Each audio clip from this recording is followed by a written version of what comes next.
गुलस्ता को जब के खून की ज़रूरत पड़ी सबसे पहले हमारे ही गर्दन कटी, फिर भी कहते हैं ये चमन हमारे है तुम्हारे नहीं। প্রত্যেকে জানে ভারতবর্ষে অনেক পরাধীন ছিল। ব্রিটেন থেকে ইংরেজ কিছু মানুষ আসিয়া তৎকালীন সময়ের বাদশার কাছে ভারতবর্ষ ব্যবসার লাগে কিছু জায়গা চাইলে, কিছু সুযোগ সুবিধা চাইলে।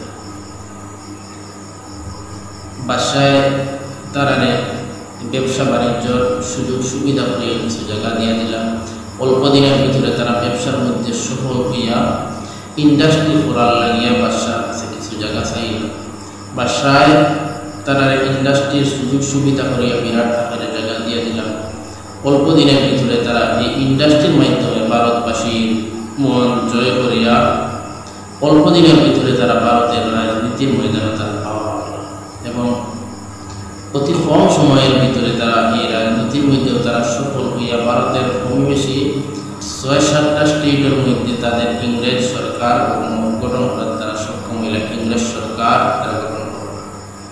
যখন ৬-৭টা স্টেটের মধ্যে তাদের ইংরেজ হুকুমত, ইংরেজ রাজত্ব যখন আই গেল গিয়া, ইংরেজ হুকুমত যখন তারা প্রতিষ্ঠিত করলাম, তখন ভারতবাসীর উপর তারা জুলুম, অত্যাচার, অপবিচার করা আরম্ভ করল।